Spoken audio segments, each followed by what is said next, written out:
வணக்கம். இது நியூஸ் ஃபர்ஸ்டின் மதிய நேர பிரதான செய்திகள். உங்களோடு இணைந்து கொள்ளும் நான் தாரணி தங்கராஜா. விரிவான செய்திகளுக்கு செல்லும் முன்னர் முதலில் தலைப்புச் செய்திகள். வே புரோட்டீன் அடங்கியுள்ள உணவுப் பொருட்களை வர்த்தக நிலையங்களுக்கு விநியோகிக்க அனுமதி.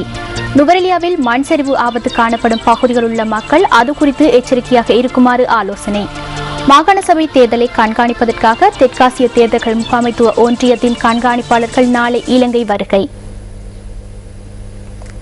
மருத்துவ பரிசோதனை நிலையத்தினால் பரிசோதனைக்கு உட்படுத்தப்பட்ட 104 வகையான உணவுப் பொருட்களில் வே புரோட்டீன் அடங்கியுள்ள உணவுப் பொருட்களில் குளோடியம், பொட்ரூசியம், பெக்டீரியா அடங்கியிருக்கவில்லை என்பது உறுதி செய்யப்பட்டுள்ளதாக சுகாதார அமைச்சு தெரிவிக்கின்றது. செப்டம்பர் 10 அமுலாகும் வகையில் வே புரோட்டீன் மற்றும் வே பவுடர் அடங்கியுள்ள உணவு வகைகளை தற்காலிகமாக நிறுத்தி வைக்கப்பட்டிருப்பின் அவற்றை விநியோகத்திற்கு விடுமாறு உணவு ஆலோசனை குழு பரிந்துரை செய்துள்ளதாக சுகாதார அமைச்சு வெளியிட்டுள்ள அறிக்கையில் குறிப்பிடப்பட்டுள்ளது.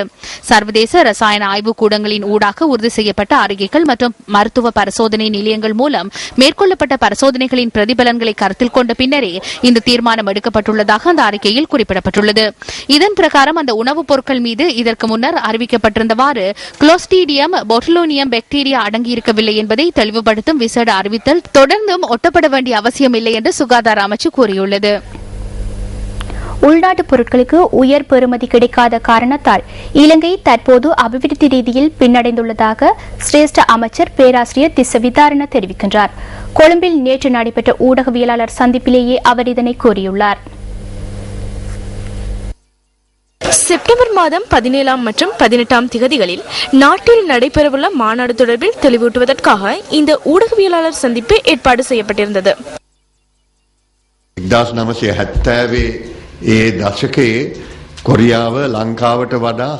1970களில் தென்கொரியா இலங்கையை விடவும் 4 மடங்கு ஏழை நாடாகும்.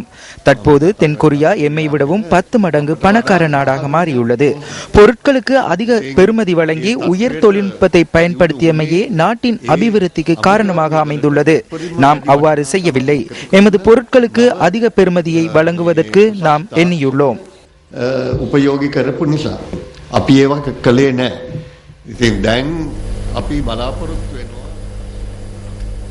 மழையுடன் கூடிய வானிலை நிலவுகின்றமையால் நுவரெலியா மாவட்டத்தில் மண் சரிவு ஆபத்து காணப்படும் பகுதியில் உள்ள மக்கள் அது குறித்து எச்சரிக்கையாக இருக்குமாறு மாவட்ட செயலாளர் டிபிஜி குமாரஸ்ரீ குறிப்பிடுகின்றார். நுவரெலியா, கொத்மல மற்றும் அம்பகமுவ பிரதேச செயலாளர் பிரிவுகளில் மண் சரிவு ஆபத்து நிலவுகின்ற பகுதிகள் அடையாளம் காணப்பட்டுள்ளதாக நுவரெலியா மாவட்ட செயலாளர் தெரிவிக்கின்றார். இதேவேளை நுவரெலியா, கண்டி, கம்பளி வீதியிலும் ஹட்டன் நுவரெலியா வீதியிலும் சில இடங்களில் பனிமூட்டம் தென்படுவதாக தெரிவிக்கப்பட்டுள்ளது. இதன் காரணமாக வாகன சாரதிகள் எச்சரிக்கையுடன் வாகனங்களை செலுத்துமாறு நுவரெலியா மாவட்ட செயலாளர் அறிவுறுத்தல் விடுத்துள்ளார்.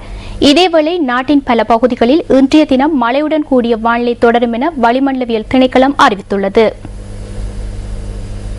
மேற்கு, தெற்கு, சப்ரகமுவ, மத்திய, வடக்கு, வட மேல் மாகாணங்களின் பல பகுதிகளில் இன்றும் மழை காணப்படும்.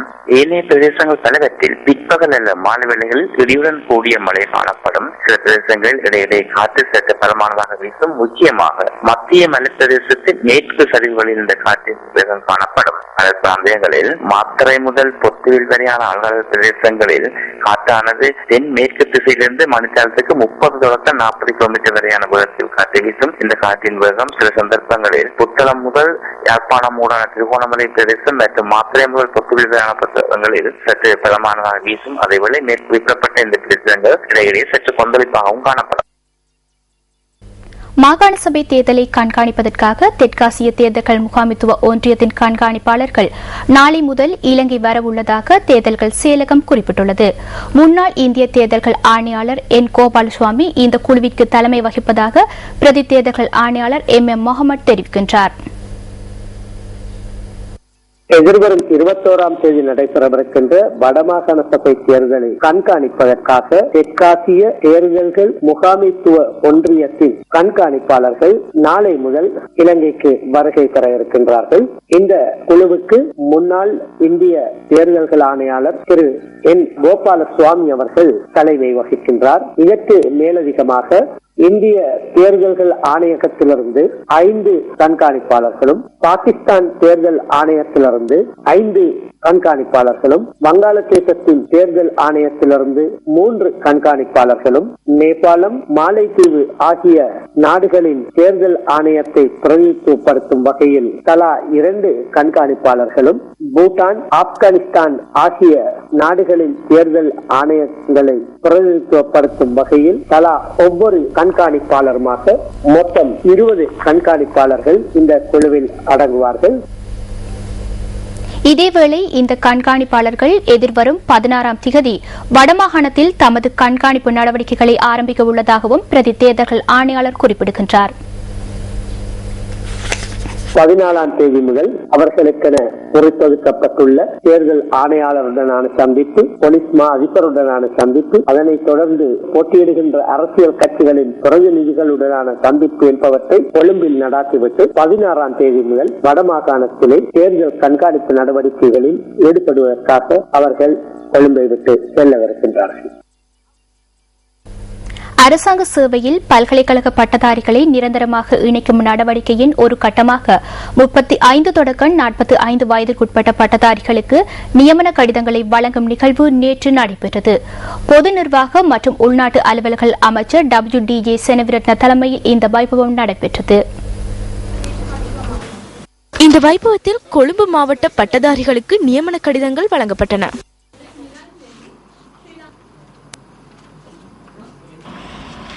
රජයට විශාල වියදමක් දරමින් 51,000 பட்டதாரிகளுக்கு நியமனங்களை வழங்குவதனூடாக அரசாங்கத்திற்கு பாரிய செலவை எதிர்நோக்க நேரிட்டுள்ளது.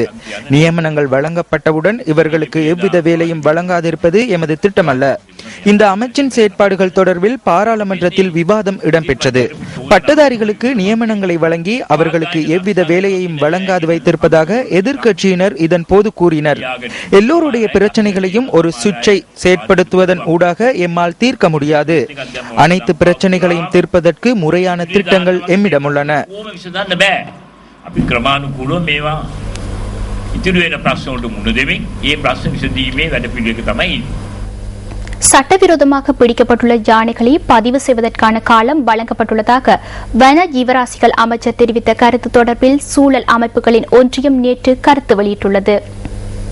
කිසිම කෙනෙකුට நீத்தியானுகூல பலபத்திரයක් නැතුව சட்ட ரீதியாக அனுமதியின்றி காட்டிலோ இயற்கை சூழலிலோ யானையொன்றை பிடித்தல் மற்றும் வைத்திருத்தல் முற்றாக தடை செய்யப்பட்டுள்ளது.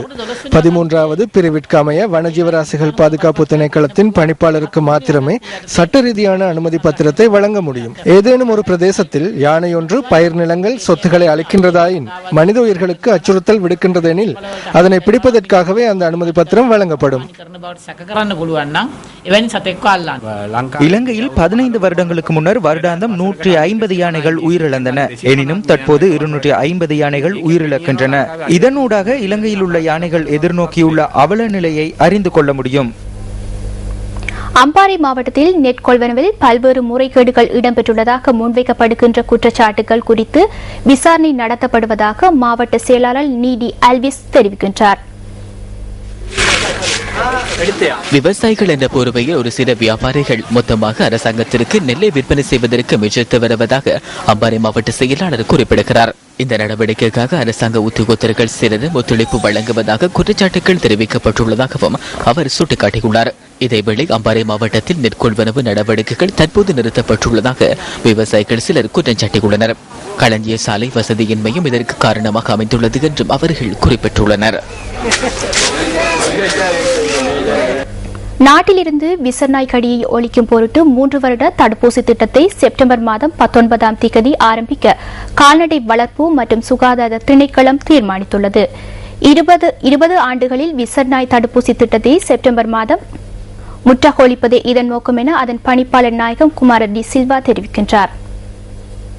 விசர் நாய்க்கடியினால் உயிரிழப்பவர்களின் எண்ணிக்கை தற்போது வீழ்ச்சியடைந்துள்ளதாக கால்நடை வளர்ப்பு மற்றும் சுகாதார திணைக்களத்தின் பணிப்பாளர் நாயகம் குமார டி சில்வா தெரிவிக்கின்றார்.